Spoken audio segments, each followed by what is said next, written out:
کوئی کہے میں پہلے گیا ہوں تو مل گئی، نہ اسے ملے گی جس کا اخلاق اچھا ہے، جس کا لب و لہجہ ٹھیک ہے، جس کا انداز فکر اچھا ہے.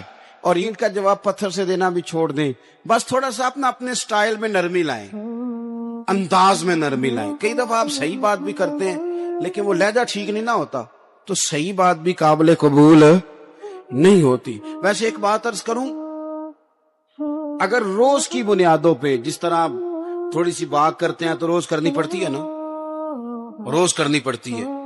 تو کوئی بھی آپ ڈاکٹر کے پاس جاتے ہیں تو وہ دوائی بتائے تو روز کھانی پڑتی ہے، پرہیز بتائے تو روز کرنا پڑتا ہے. تو تھوڑا سا نا لب و لہجے پہ بھی توجہ دیں.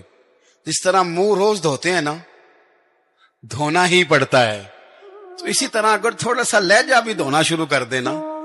یہ جو لوگ آپ سے تھوڑا تھوڑا شکوہ کرتے ہیں تو اس نے کہا تھا کہ میرے لہجے میں غرور آیا تھا، اس کا حق تھا کہ وہ شکایت کرتا.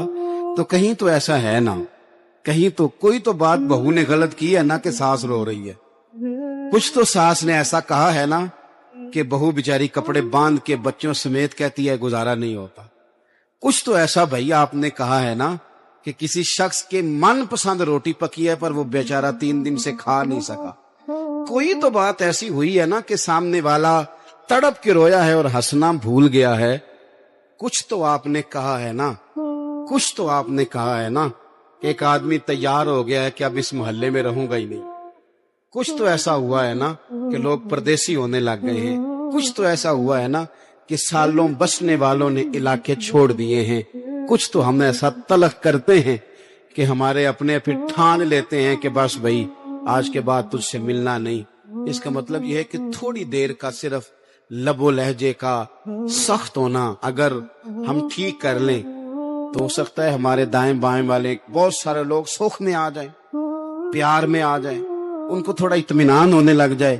تو میرے عزیز آپ بات کو یاد رکھیں گے کہ جو اخلاق ہے، آپ کا جو اخلاق ہے، جو آپ کا کردار ہے، وہ اپنی ایک خوبصورتی رکھتا ہے. اس لیے میرے نبی پاک صلی اللہ تعالی علیہ وآلہ وسلم نے فرمایا تم میں کامل مومن وہ ہے جس کا اخلاق زیادہ اچھا ہے.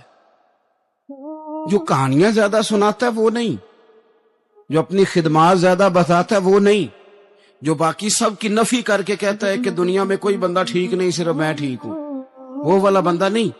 بلکہ فرمایا جس بندے کا اخلاق زیادہ اچھا ہے. اخلاق دیکھیں، یہ جو آپ کا لہجہ ہوتا ہے نا، یہ بہت زیادہ اثرات مرتب کرتا ہے آپ کے گھر پہ بھی باہر بھی. آپ اگر اپنی گفتگو میں باڈی لینگویج کو تھوڑا سا اچھا رکھیں. کچھ لوگ ایسے ہوتے ہیں جو بات بڑی صحیح کرتے ہیں پر کچھ زیادہ ہی باتیں کرتے ہیں. تو وہ زیادہ باتیں کرنے کی وجہ سے ان کی جو صحیح باتیں ہوتی ہیں ان کا بھی وزن خراب ہو جاتا ہے، کیونکہ وہ زیادہ باتیں کرتے ہیں، ہر وقت بولتے ہیں، ہر وقت بات کرتے ہیں. تو جب وہ ٹھیک بات بھی کر رہے ہوں تب بھی ان کی بات کا لوگ اثر قبول نہیں کرتے. لیکن اگر ان کا لہجہ باوقار ہو، بات وہ تھوڑی کریں پر جتنی کریں ذرا سونی کر کے کریں، گفتگو میں خود بخود اثر پیدا ہو جائے گا، بات اچھی لگے گی. اخلاقی رویے اگر لوگوں کے زیادہ اچھے ہو جائیں، ایک تو مسکرانے کا بل کوئی نہیں آتا، اس کے پیسے کوئی نہیں لگتے، اور یہ بھی شکر ہے ابھی تک اس پر ٹیکس بھی کوئی نہیں، یہ بھی مقام تشکر ہے. تو اگر آپ بات کریں اور اس میں تھوڑی سی مٹھاس پیدا کر لیں، آپ تھوڑی سی بات میں نا مٹھاس. میرے ایک کلاس فیلو ہیں تو وہ تقریر کر رہے تھے اور میں سن رہا تھا، تو مجھے بعد میں کہنے لگے آپ تبصرہ کریں میں نے کیسی تقریر کی ہے. یہ ہوتا ہے نا جی، بعض اوقات دوست بیٹھتے ہیں بے تکلف تو کئی دفعہ کچھ باتیں ایسی ایک دوسرے کے ساتھ کرتے ہیں. تو مجھے کہنے لگے آپ بتائیں کہ میں بات کر رہا تھا تو کیسی تھی. تو میں نے کہا جب آپ بات کر رہے تھے تو میں ڈر رہا تھا، مجھے لگ رہا تھا کہیں آپ لڑ نہ پڑیں. بھئی آپ اطمینان سے بات کریں، آپ تسلی سے بات کریں، آپ خندہ پیشانی کے ساتھ بات کریں. میرے نبی پاک صلی اللہ تعالی علیہ وسلم نے فرمایا، مسلم شریف کی حدیث ہے، حضور فرماتے ہیں نیکی کو کبھی چھوٹا نہیں سمجھنا، نیکی کو حقیر نہیں سمجھنا. کچھ نہ ہو سکے تو اپنے بھائی سے مسکرا کے بات ہی کر لیا کرو. بات کرو تو تمہارے لہجے میں ترش روئی نہ ہو. بعض اوقات آپ تلخ بات کرتے ہیں آپ کا لہجہ تلخ ہوتا ہے تو آپ کی صحیح بات بھی قبول نہیں کی جاتی، لیکن اگر آپ کے لہجے میں مسکراہٹ ہو، آپ کے لہجے کے اندر خوبصورتی ہو، تو آپ کے اپنے بھی آپ کے بیگانے بھی سب کے سب آپ کی بات کو تسلی کے ساتھ سمجھنا وہ گوارا کریں گے۔ میں نے دیکھا ہے بہت سارے لوگ ایسے ہیں جن کے ساتھ لوگ آنا جانا ملنا بیٹھنا آہستہ آہستہ چھوڑ دیتے ہیں، اور وہ کس لیے چھوڑ دیتے ہیں؟ وہ ان کے رویے کی وجہ سے چھوڑ دیتے ہیں، ان کے انداز فکر کی وجہ سے چھوڑ دیتے ہیں، ان کے شکووں کی وجہ سے چھوڑ دیتے ہیں۔ مزاج ہوتا ہے نا ہمارا کہ ہمیں شوق ہوتا ہے تعلق زیادہ لوگوں کے ساتھ ہو، اور پھر یہ بھی شرط ہوتی ہے کہ میں جس کے پاس جاؤں وہ مجھے یہی کہے کہ تو میرے ساتھ ہی پیار کر۔ ایک صاحب مجھ سے کہنے لگے کہ یہ میں محفل کراتا ہوں، آپ بھی تشریف لائیں، اور میں 20 علماء کو بلا چکا ہوں، اور بڑے بڑے نامور نام انہوں نے میرے سامنے لیے۔ میں نے ان سے پوچھا کہ جو نام آپ نے لیے ہیں اور آپ کی تصویریں بھی ساتھ ہیں، میں الحمدللہ تسلیم کر گیا ہوں آپ کی بات کو، لیکن سوال میرا یہ تھا کہ کیا آپ نماز بھی پڑھتے ہیں؟ 21 علماء کو آپ نے بلایا یا 20 کو بلایا اور بڑے بڑوں کو بلایا، اور مجھے بھی آپ دعوت پیش کر رہے ہیں، تو نمازی بھی آپ ہیں، نمازی بھی ہیں؟ کہنے لگے آپ دعا کریں میں نماز پڑھنا شروع کر دوں۔ میں نے ان سے کہا خدا کے بندے، اب اگر تو کسی اور کو بتائے گا کہ 20 اتنے بڑے لوگوں سے میرا تعلق اور پڑھتا میں نماز بھی نہیں، تو لوگ کیا سوچیں گے کہ 21 مولوی مل کے بھی ایک بندے کو نمازی نہیں بنا سکے۔ تو آپ اپنے لب و لہجے سے صرف باتوں سے گرویدہ کسی کو کر لیں گے؟ آپ یہ دیکھیں کہ اخلاق کس طرح کا ہے، لہجہ کس طرح کا ہے، آپ کے بات کرنے کا انداز کتنا حسین ہے، اس لفظ کے اندر حسن کتنا زیادہ ہے۔ نبی پاک صلی اللہ علیہ وسلم بھی تبلیغ فرماتے، ہم بھی تبلیغ کرتے ہیں، میں اور آپ جب تبلیغ کرتے ہیں تو اس تبلیغ کے اندر شکوہ ہوتا ہے اور تنقید ہوتی ہے، اور بعض جگہ میں نے یہ بھی دیکھا ہے کہ طنز ہوتا ہے، طنز۔ ہم دوسرے کو دین کی دعوت رہے ہیں، لیکن ہمارے لب و لہجے سے طنز اور ترش روئی چھلکتی ہے۔ تو دولت کے پیچھے لگ گیا ہے، تو بالکل جاہل ہے، تو بالکل تیرے خاندان میں سے بھی کوئی نہیں ادھر آتا۔ آپ طنز کر رہے ہیں، آپ دعوت دین نہیں دے رہے۔ دعوت دین تو گلدستے میں رکھ کے پیش کی جاتی ہے، اس کی تو ایک خوبصورتی ہے، اس کا تو ایک حسن ہے، اس کی تو اپنی ایک جاذبیت ہے، اس کی اپنی ایک نورانیت ہے۔ صحابہ کرام علیہم رضوان فرماتے ہیں کہ حضرت سعد بن معاذ رضی اللہ تعالیٰ عنہ کا جنازہ تھا، اللہ کے پیارے محبوب صلی اللہ تعالیٰ علیہ وسلم نے جنازے کی امامت فرمائی، اور جنازے کی امامت کے بعد ابھی نہ قبر کے تیار ہونے میں کچھ ٹائم باقی تھا، تو حضور زمین پہ تشریف فرما ہوئے، لوگ قبر کی تیاری میں ہیں۔ بعض اوقات ہوتا ہے نا ابھی قبر نہیں تیار ہوئی، تو کہتے کہ لکڑی کے ساتھ حضور نے زمین کریدنی شروع کر دی، اور دیر تک حضور نے چہرہ نور کو زمین کی طرف جھکائے رکھا، گویا زمین شرف دیدار حاصل کرتی رہی۔ دیر تک چہرہ نور جھکا رہا زمین کی جانب، حضور نے رخ نور کو پھیر لیا۔ صحابہ کہتے ہیں کہ ہم نہ بڑے، جب حضور ہمارے قریب ہوتے تھے تو ہمارا خیال ہوتا تھا کہ رحمت کی برکھا ہے، اپنے اپنے حصے کا کرم اڈھیل لے اپنے اوپر۔ فرماتے ہیں منتظر تھے کہ حضور کب ہماری طرف رخ انور پھیریں اور ہم کریم سے کوئی بات سن سکیں۔ ارشاد فرماتے ہیں کہ ہم بڑے شدید منتظر تھے۔ دیر کے بعد نبی پاک علیہ الصلوۃ والسلام نے چہرہ انور اٹھایا، دیر کے بعد چہرہ انور اٹھایا۔ یہ دیکھیں تبلیغ ہو رہی ہے، اور جب حضور نے چہرہ انور اٹھایا تو آنکھوں میں آنسو تھے، رو رہے تھے، اور 3 دفعہ حضور نے فرمایا چونکہ قبر تیار ہو رہی